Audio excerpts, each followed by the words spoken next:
Welcome back to our final round here at Guardian Games for Modern Mondays.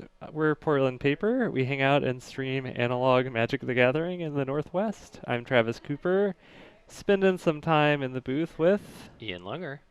And we had a lot of draws tonight. We had 50 people show up for the event, and everyone at the top tables had draws. A couple folks were skittish about playing on camera, but we're having, for the last round, Urchin Colley, who is a regular commentator here, playing a Paradoxical Outcome deck against Andrew Sullivan playing Merfolk.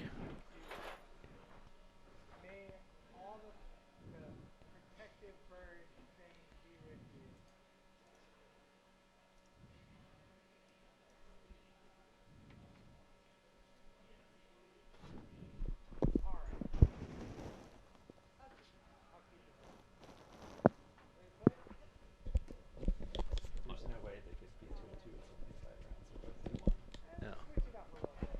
Yeah.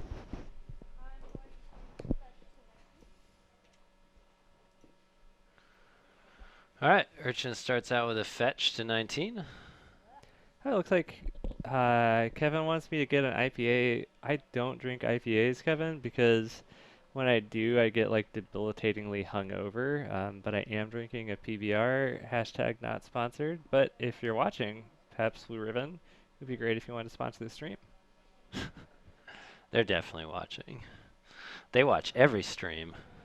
Witching Well, which is a card that when I saw that spoiled, I thought there's something to this. It seems pretty cool. Being able to flicker it seems interesting.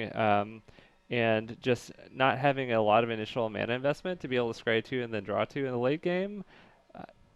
Uh, it seems playable in a few different shells, I think. Agree, disagree? Yeah. Yeah. I mean, artifact decks will find a way to abuse it, and that's where we'll see it. Otherwise, probably won't see it.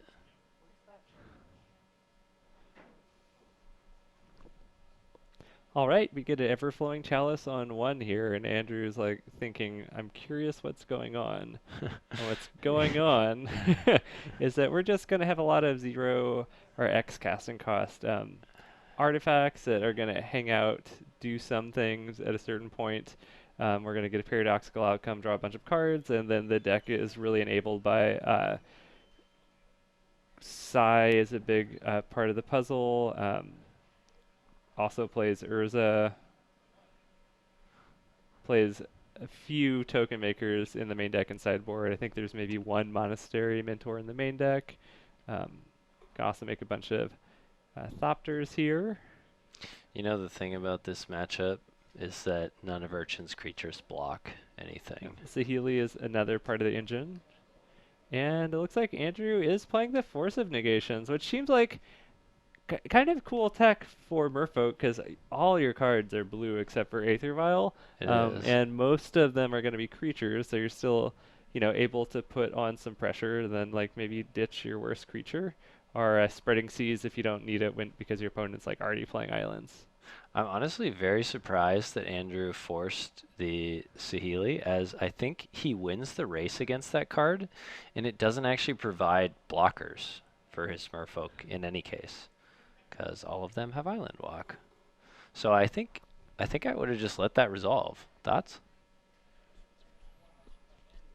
I feel like if Andrew doesn't know exactly what he's up against, that does seem kind of like a payoff card.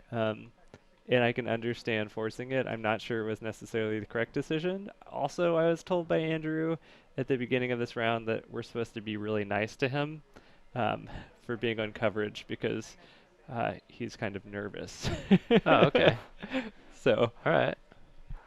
Well, I mean, I feel like we're always nice to everybody, but yeah, yeah, we're and gonna. also, like I think everybody can make, like we all get on stream and sometimes we can make different lines. I've played on stream a number of times and taken lines that I wish I would have changed Yeah, or I feel like I've questioned your lines several times. yeah, last time I was on stream I just didn't cast a card in my hand that I had mana floating for. So, uh, it sometimes you take lines and sometimes you just miss things. Yeah, well, I'm usually perfect, so it's I think you've been on stream. We've had you on stream once. one time. Yeah. Yeah, I, you did have some thoughts for me post being on stream for sure. Urchin looking at a hand that has a paradoxical outcome, a sigh, pyrite spellbomb. Spellbomb is not really doing much to any creature here. They are all out of reach currently. yeah, we need one more mana here, and then we can do some cool things like play Psy, then outcome the next turn. But Merfolk is pretty good at putting on pressure. Yeah, the thing is, if Urchin doesn't change the board state on Andrew's side, she's just dead. Because Andrew has 10 damage worth of creatures, and they are all unblockable unless Urchin can get rid of all of her islands. You can block the fairy. Which one? There's a fairy conclave on Andrew's. Oh, yeah. Yes. That, unfortunately, is not part of the 10 damage required. And I think it also has flying, right? It does have flying. Okay, but I guess the little thopter babies can block it. So I don't know what Urchin's out is here. Uh, I think we're going to game 2. all right. And we are. And yeah, it is. Is it? I always get it confused. Is it Nuglo or Nuglo? If you would phonetically spell it out, so we don't always mess it up on chat. Yeah, But hail. I do. I am a little bit torn too because as a co-commentator and as a friend, I I like supporting and rooting for Urchin, but you know, I have a deep respect for the fishes, and if you're playing fish these days when everyone's on humans or spirits, you get some big points in my book. It's true. It's you have to really love. You got to really love the fish to be playing some merfolk.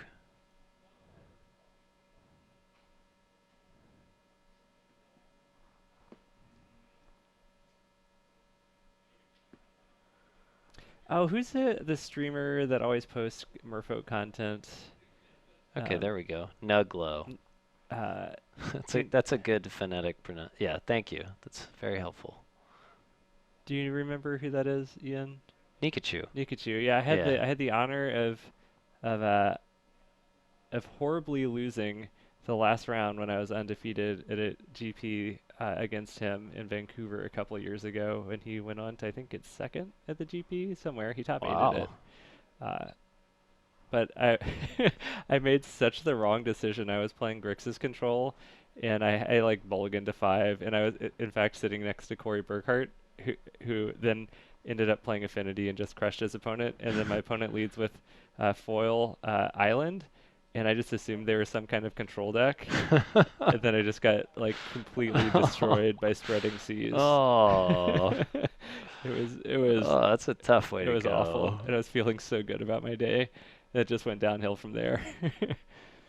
I had a good evening, but the next day was not great. When I first came back into Modern and had no idea about metagames or anything, in my first couple locals, I kept playing against Merfolk decks, and so I just assumed that it was like a really large part of the metagame. So I was like, okay, I'm gonna have to devote like at least 5 sideboard slots to beating Merfolk. And I still lost to Merfolk. Ooh, Naya allies. I wonder if we're ever gonna go back to allies, or if that's kind of just a tribe that's. Well, probably. I mean, Oh, we're I going back guess. to Zendikar, right? Allies are on Zendikar. We're returning Are we to going back to Zendikar? I'm pretty sure we're going back to Zendikar I next mean, year. we probably will. We probably will go back everywhere No, I at mean I some think point. like literally we're going back next year. Oh, It's a product that's coming out. I guess you would know. I am a little bit frustrated for how often Wizards goes back to certain planes. Um, I think it's cool, like the nostalgia's cool, but at this point, like we've been to Ravnica 3 times in Modern. Yeah, yeah, I get it. Although, also some of the planes, like, I can't say I was like hugely excited about Ixalan. The it's like yeah. conquistador vampires tribe, just like I just could not really get into that.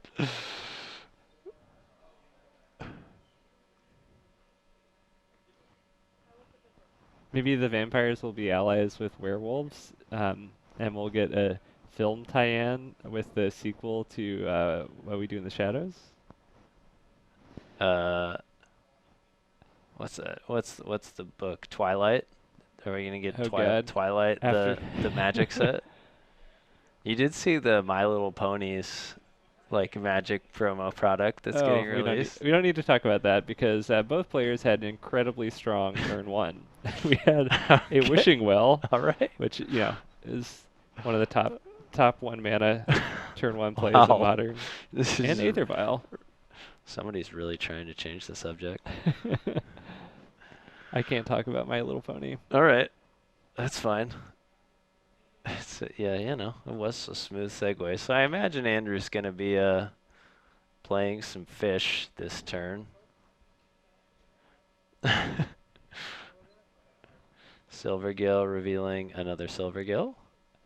Okay, Andrew, you have some sweet cards in your deck.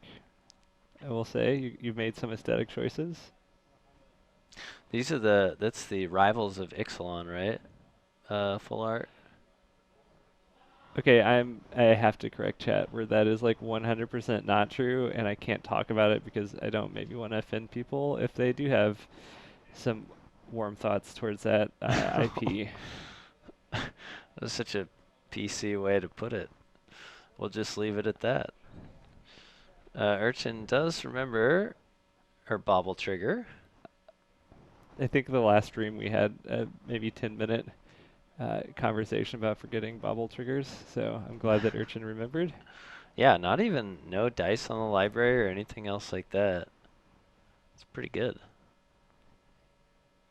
Yeah, Andrew's got a nice looking deck. That looks like the GP Mutavault. Another Silvergill. Wow. Uh, if Andrew can get a Lord into play, got a lot of value in the Silvergills here. This is gonna put Urchin on an extremely fast clock. Like probably. Yeah, it's really interesting because this like the outcome deck is a little bit more all in on creating a huge board state than the Urza Thopter decks. But a part of like the benefit of playing so many token enablers that is it allows you to chump block creature strategies. Having Island Walk really puts a kink in that. Oh, I think Urchin was really hoping to draw the fourth land. She is sitting on an engineered explosives, and EE on 2 is very, very good against the Merfolk deck. Now we might be close. We could be dead this next turn, right? We've Yep. got 3, 6, 7, 8, 9, 10, 11 damage right now, so any Lord effect is going to be lethal. Yeah, that's true.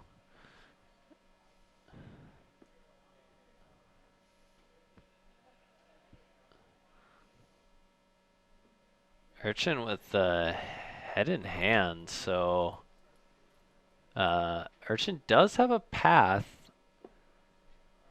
Path will buy a turn. It's a tough spot to be. This outcome deck, I think the idea is that it's supposed to be fast, but Urchin with just such a rough hand, I believe she has 3 paradoxical outcomes in hand, which is not where the deck wants to be. I wonder, yeah, because you can't even deploy your EE on 2 at this point and roll Right. it path, which Yeah. is sort of what you'd want to do with 3 mana if you missed your 4th land drop. Yep. Yeah, this is a really tough spot. Uh, the deck does have a glut of 4 drops, for sure, with the outcomes and Urza kind of being the main key cards. Okay. I see the attack declared, and creatures are coming in, so the path I hits might path now. the Mutavaults at this situation. I know it seems tempting to path the Lord, but if you do, you could be dead to the Mutavaults. Uh, the subsequent turns. yeah. So force of negation's not going to work here. Let's see, you take 6.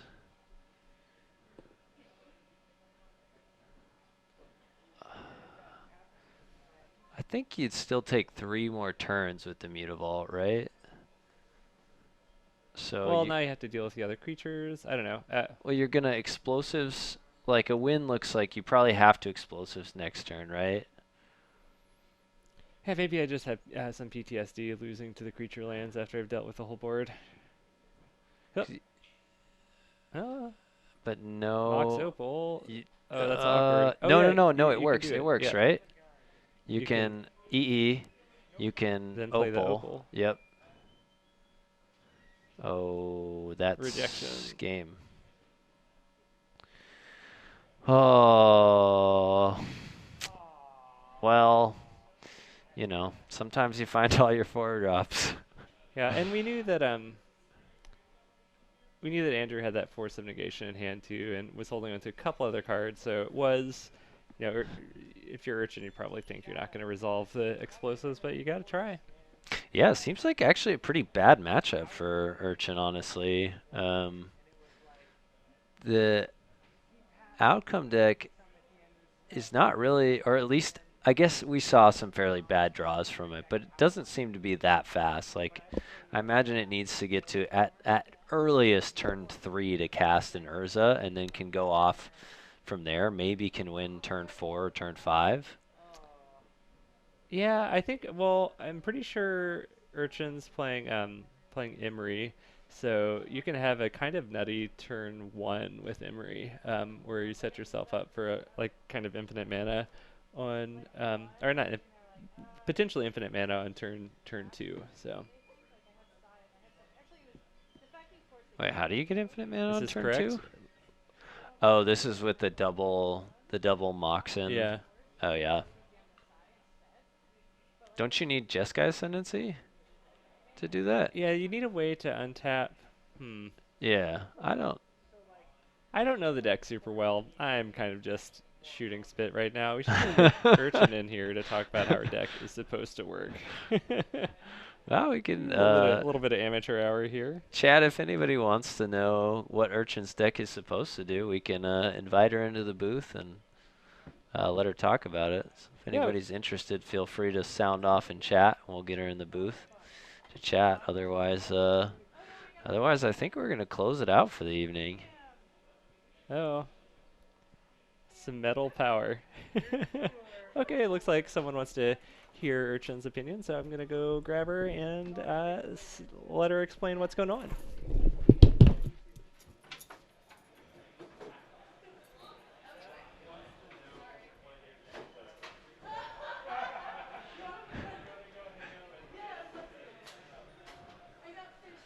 All right, chat. Urchin, Urchin is willing to come in and explain how the deck does its thing. Welcome back to the booth. We'd like to welcome back to the booth, Urchin. Hey, how's everybody doing? So that was bad. Sometimes you get fished. I did not expect the Force of Negation. I haven't kept track of Merfolk, and so I didn't expect the Force of Negation game one, or I would have run out the Psy instead, and that was pretty backbreaking.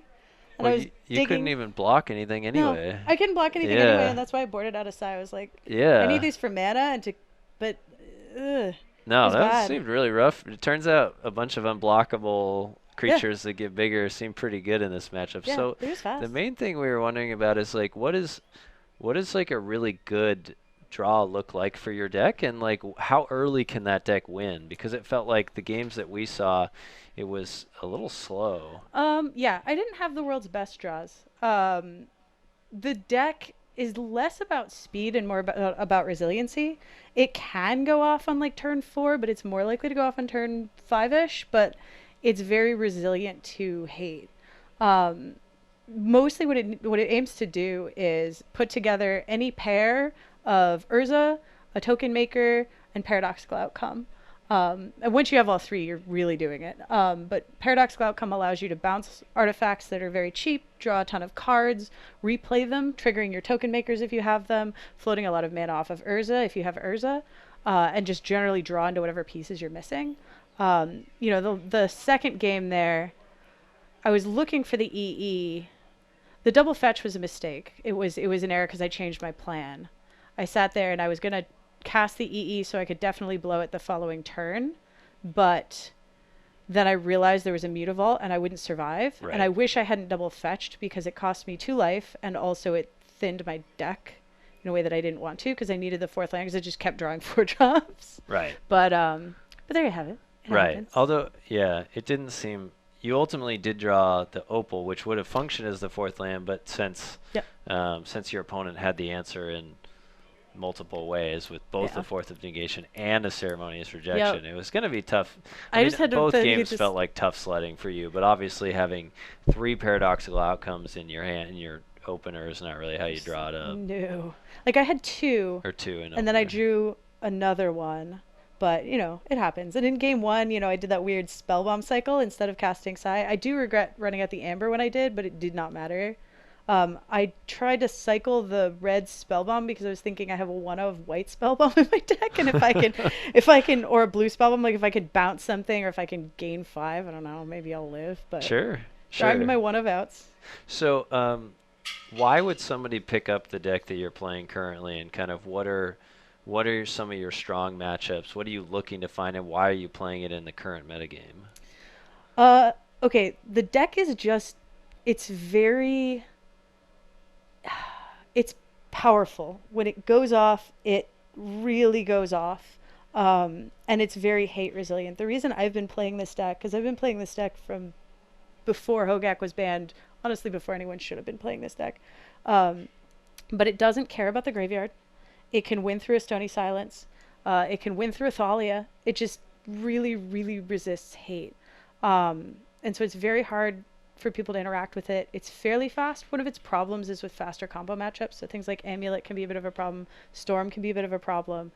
But it makes chump blockers to survive, and it's just extremely hard to disrupt. And that is what makes it, I think, a good deck to be playing. It has some good patterns against control because Paradoxical Outcome is an instant, so you can end step, make them tap down, untap, play Urza, they can't force it, and just start to out advantage them in a serious way. Oh, yeah. Mystic Sanctuary.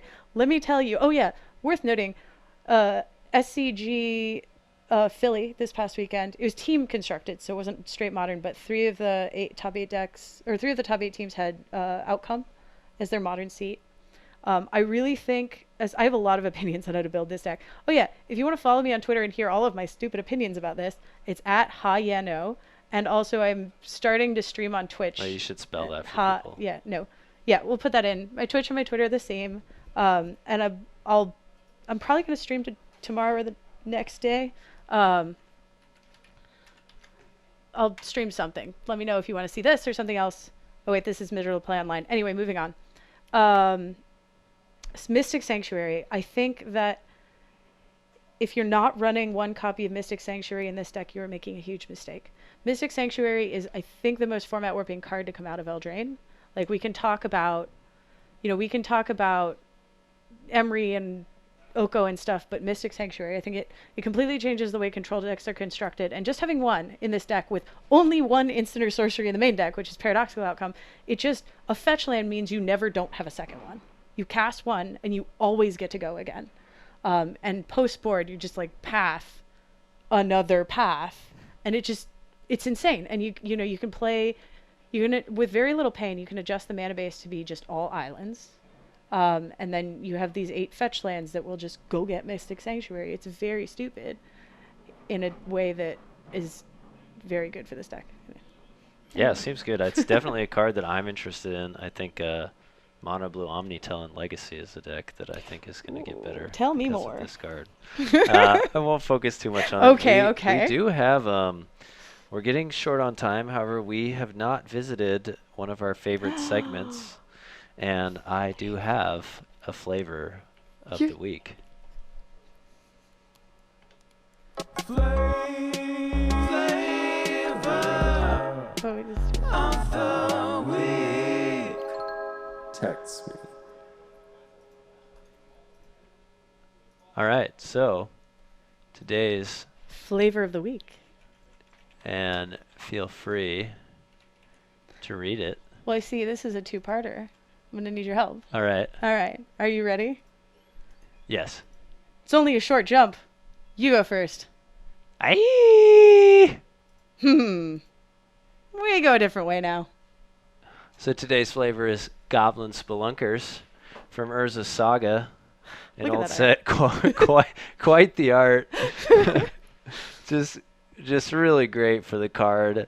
And this was one of those cards that I saw as a kid, and I was just like, there's some smart goblins out there, and there's some dumb goblins out there, and we're gonna be smart goblins. Yeah, I mean, look at him. He's got that whole rig that seems totally effective in holding his leg up. Look at this upgraded Grey Ogre. Look at that. The power creep. Yeah, he has Mountain Walk. It's real good. Busted. Yeah, I mean, there's some way to beat those other Sly decks. Everybody's playing their Jackal Pups. So, are you familiar with the card? I think it's Great Wall from Legends. Yeah, no. No, Let's pull up Great Wall. All right. It is an enchantment. I can't remember the casting cost, but I believe it will embarrass us. Or embarrass. Is this yes. the one that? Yes. It is an enchantment, and Great Wall says creatures with planeswalk may be my blocked God. as though they didn't have planeswalk. This is a 3-mana enchantment, and do you know when this was printed? How many creatures in Magic the Gathering had planeswalk? How many? 1. Oh my And it was a God. 5-mana 3/1.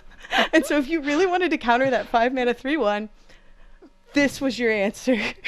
There's like nowadays Wizards prints color hosers, but then they were like, nah, we have to if you just keep getting beaten by that planeswalk creature, and you still want to play white, we're gonna give you what you need. Well, that was like the whole kitchen table thing, is you would just put cards in your deck that were total hosers for your friends. Like I had a Yeah. friend who was like, I'm just main decking a Life Force, and I'm like, it's not allowed. Just main decking a Great Wall. Like, doesn't even do anything. Anyway. Or you have those old school players that don't submit their decks and then cheat by having extra Circle of Protection reds in their sideboards. Yeah, here running 5 is extremely strong. Yeah. Put 'em Womp, pa. Ooh, old school cheaters. Got 'em.